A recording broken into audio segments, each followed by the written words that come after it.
Hello everyone, welcome back to my YouTube channel. মদমাহেশ্বরের second day নিয়ে আজকে তোমাদের কাছে চলে এসেছি। আমাদের আগে থেকে বাস বুকিং করা ছিল এবং বাসের যে টাইমিংটা ছিল সেটা হচ্ছে ভোর 4টে। তো আমরা এখন কোথায় যাচ্ছি? আমরা এখন যাচ্ছি হচ্ছে উত্তর কাশী, সরি নট গুপ্ত কাশী। আমরা এখন যাচ্ছি হচ্ছে গুপ্ত কাশী, উত্তর কাশী বলতে যাচ্ছি না। আমরা যাচ্ছি হচ্ছে গুপ্ত কাশী। আমরা নামবো হচ্ছে কুন্ডে, ওখান থেকে আমাদের আবার শেয়ারিং গাড়ি আমরা যেতে হবে হচ্ছে রাশির পথে। রাশির গাড়ি না পেলে আমরা নামবো হচ্ছে উকিমাঠ, ওখান থেকে আবার একটা গাড়ি করে রাশি। তারপরে স্টেপ গুলো কিন্তু জানে না। সামনেই আইএসবিটি হরিদ্বারের আছে, যেখান থেকে সমস্ত রকমের বাস আপনি পেয়ে যাবেন এবং ক্যাবও পেয়ে যাবেন, অনেক রকমের গাড়ি পেয়ে যাবেন, বাস পেয়ে যাবেন। আপনারা এখানে চাইলে এখানে এসেও আপনারা বুকিং করতে পারবেন। আমরা হোটেল এখানে এসে করেছিলাম, সেরকম রাশ এখানে নেই এখন, কিন্তু জায়গা আপনি আমাদের এখন 4টের সময় হচ্ছে বাস, তো আপনি চাইলে এখানেও বুকিং করতে পারেন অথবা আপনি অনলাইনেও বুকিং করতে পারবেন।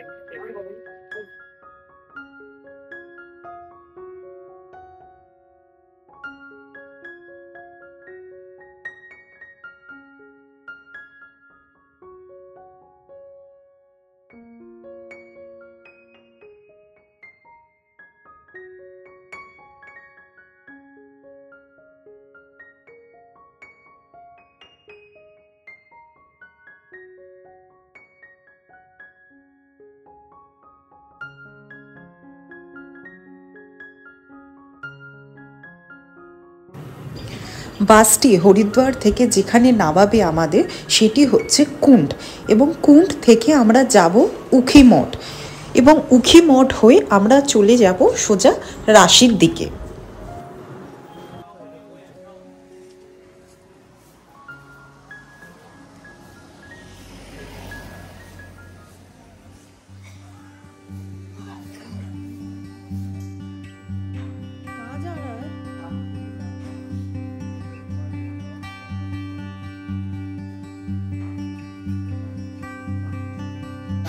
তো তোমাদেরও একটুখানি দেখিয়ে দিই বাইরের ওয়েদারটা কেমন আছে।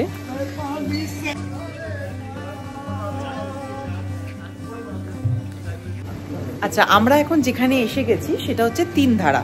এখানে আমরা চায়ের জন্য মানে বাসটা দাঁড়িয়েছে চা কফি খাওয়ার জন্য, এবং এখানে দেখি আমরা কি কি খাওয়া যেতে পারে।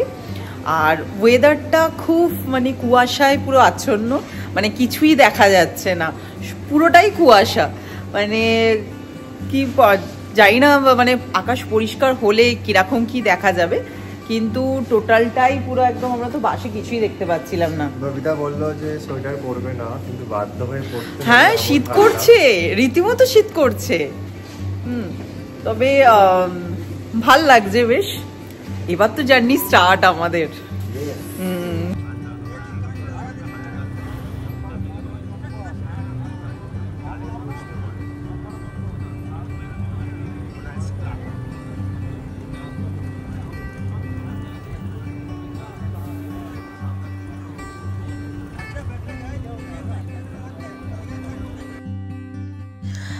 আমরা যেহেতু বাসে করে যাচ্ছিলাম সেহেতু দেবপ্রয়াগে আমরা নামতে পারিনি, কিন্তু আমাদের সবার রিকোয়েস্টে বাসের যিনি ড্রাইভার আছে তিনি 2 মিনিটের জন্য বাসটি রাস্তার ডান দিক ঘিরে দাঁড় করান, যাতে আমরা দেবপ্রয়াগ দর্শন করতে পারি। এখানে একদিক থেকে অলকানন্দা ও অন্য দিক থেকে ভাগীরথী এসে মিলিত হচ্ছে, এবং এখান থেকেই তার নাম গঙ্গা।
সকাল 10টা 15 নাগাদ বাসটি আমাদের কুণ্ডে নামিয়ে দেয় এবং এখান থেকে আমরা ক্যাব বুকিং করে আমরা চলে যাব উখিমঠ এবং সেখান থেকে চলে যাব রাশির দিকে।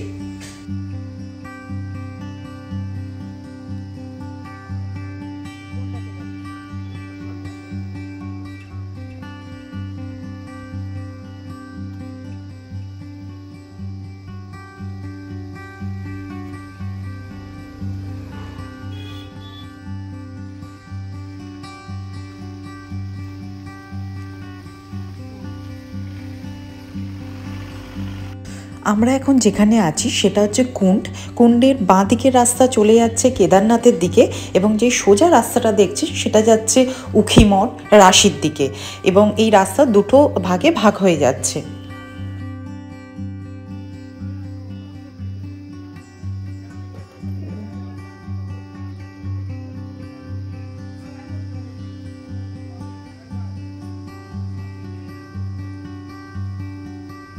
আমরা এখানে ব্রেকফাস্ট করলাম, মানে ম্যাগি খেলাম, কিন্তু ম্যাগিটা তেমন ভালো লাগেনি, ভীষণ ঝোল ঝোল, আর চাতেও মানে প্রচন্ড সুগার দেয়া। তো যাই হোক খেতে হয়, খেয়ে নিয়েছি। আর এখন এখান থেকে আমরা রাশি যাবো, এখান থেকে রাশি যাচ্ছি এখন শেয়ারিং এর ক্যাবেতে 300 টাকা করে এটা রেট এখন পার প্যাসেঞ্জার। আমরা সিট বুক করে দিয়েছি অলরেডি। পার পারসন আমাদের 300 করে লেগেছে, আর রাশি পৌঁছে দেবে আমাদের 300 করে পার পারসন লেগেছে। আর আমরা মোটামুটি এক ঘন্টা হয়তো মেবি লাগবে, 1-1.5 ঘন্টা লাগতে পারে পৌঁছে যাবো। রাশি যাওয়ার জন্য যে ক্যাব আমরা বুকিং করেছিলাম সেটিতে আরও 1 থেকে 1.5 ঘন্টা ওয়েট করার ছিল, তার জন্য আমরা শেয়ার গাড়ি ক্যান্সেল করে গাড়িটি ফুল বুকিং করি যাতে আমরা ওমকারেশ্বর মন্দির ঘুরে দেন ওখান থেকে আমরা রাশি পৌঁছে যাব এবং আমাদের এই ক্যাব ফেয়ারটা নিয়েছিল 2000 টাকা।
কুন্ড থেকে উখিমঠের ডিস্টেন্স হচ্ছে 8.3 কিলোমিটার এবং সময় লাগে 30 মিনিটের মতো।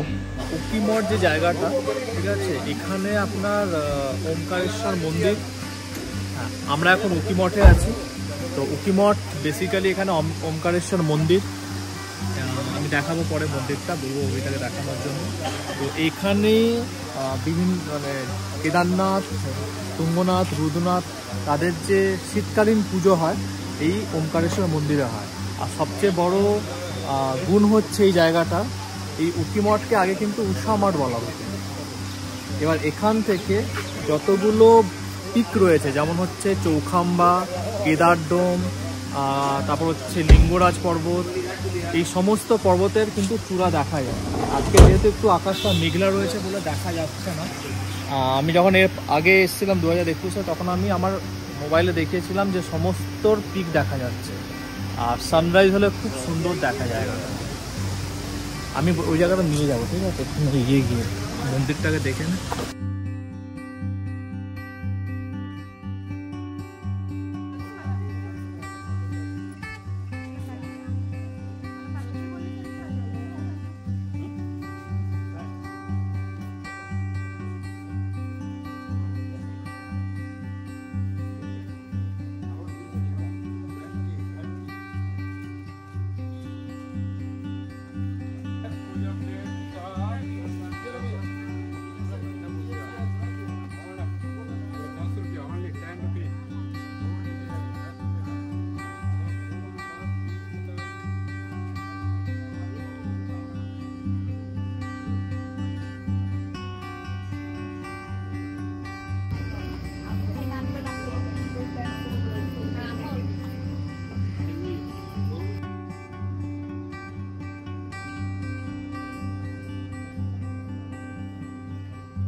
হিন্দু শাস্ত্র অনুসারে এই মন্দিরে উষা, বনাসুরের কন্যা এবং অনিরুদ্ধের, ভগবান কৃষ্ণের নাতি, শুভ বিবাহের আয়োজন করা হয়েছিল বলে বিশ্বাস করা হয়।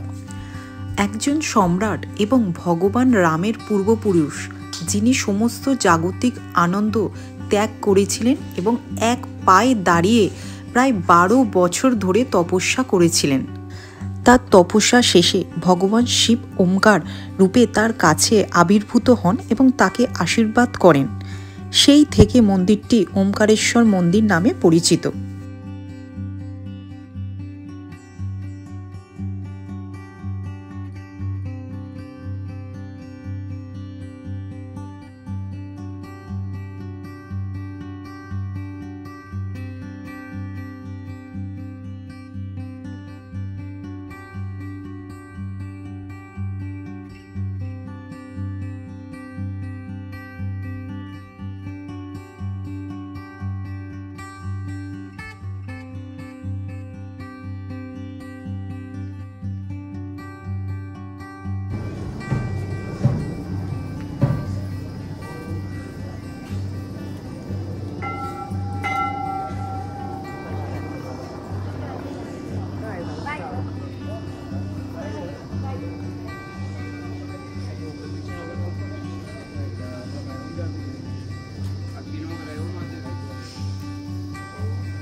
যাবি ওদিকে।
আমরা এখন যেখানে চলে এসেছি সেটা হচ্ছে রাশি ভিলেজ।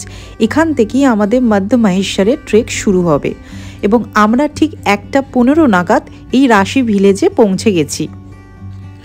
আমাদের কোনো হোমস্টে আগে থেকে বুকিং করা ছিল না, আমরা এখানে এসেই বুকিং করেছি।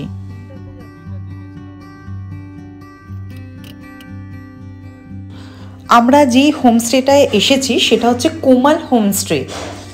এই কোমাল হোমস্টের ভাড়া পড়েছিল আমাদের 1200 টাকা।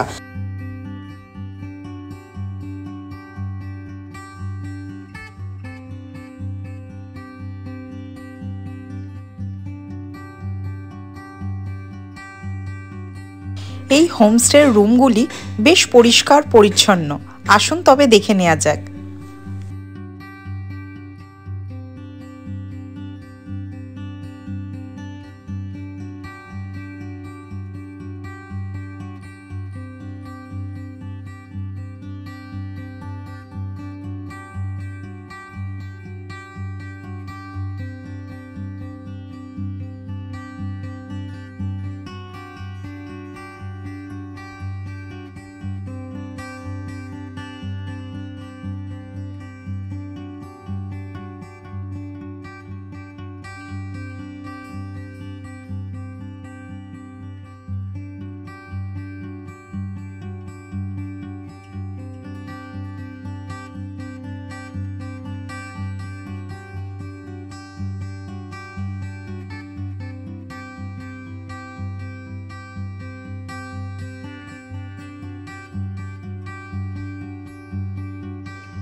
মার্চ, এপ্রিল, মে, জুন, সেপ্টেম্বর এবং অক্টোবর হচ্ছে বেস্ট টাইম। আপনি এই টাইমে এলে এখানকার ওয়েদার ক্লিয়ার পাবেন। আমরা এখানে অক্টোবরে এসেছি, সেহেতু ওয়েদার পুরোটাই ক্লিয়ার ছিল।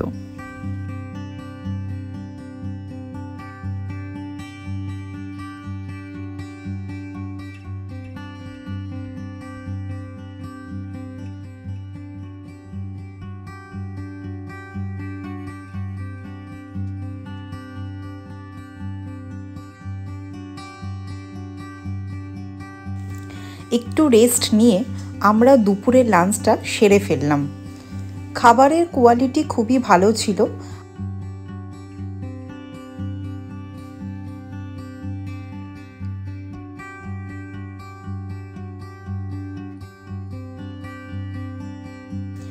তারপর চলছিল আমাদের এখানকার ফটো সেশন। এই রাশি গ্রামটি হলো একটি বিচিত্র গ্রাম, যা সুন্দর কাঠামোর, ছাদযুক্ত মাঠ, ঘন সবুজ বন এবং গাছগাছালির মধ্যে শান্তিপূর্ণভাবে বসে আছে, এবং তার সাথে আমরাও এই প্রাকৃতিক সৌন্দর্য উপভোগ করছিলাম।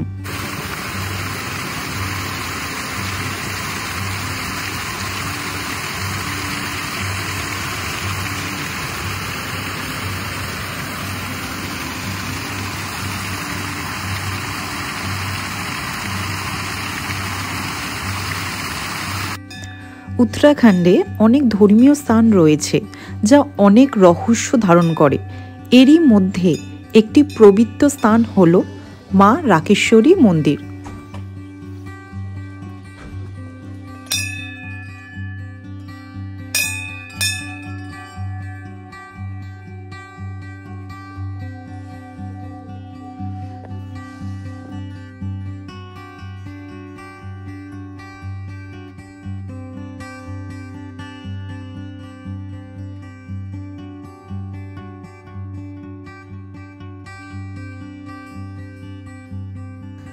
গ্রামের মধ্যে দিয়ে যেতে যেতে সুন্দর প্রাকৃতিক দৃশ্য উপভোগ করছিলাম।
কথিত আছে উত্তরাখণ্ডের এই মন্দিরে অনেক যক্ষা রোগী সুস্থ হয়েছেন এবং তাদের শরীরের সমস্ত দাগও দূর হয়েছে।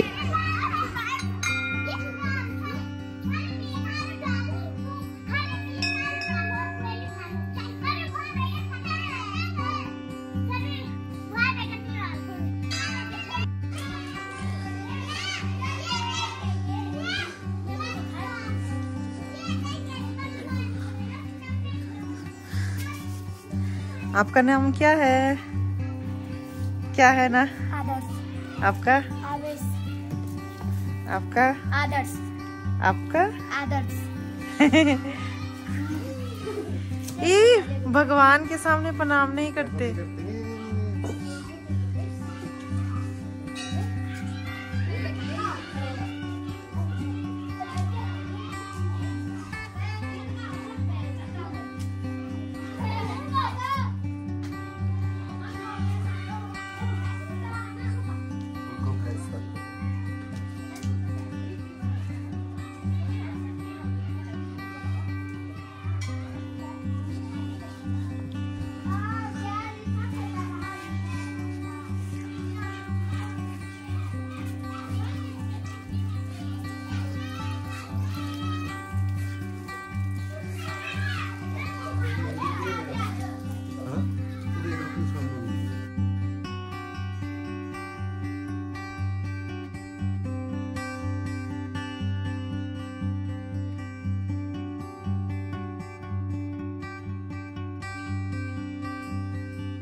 এইভাবেই আমাদের ট্রিপের আরেকটা দিন কেটে গেল এবং কালকে আমাদের হচ্ছে মধ্য মহেশ্বরের ট্রেকিংয়ের ফার্স্ট ডে।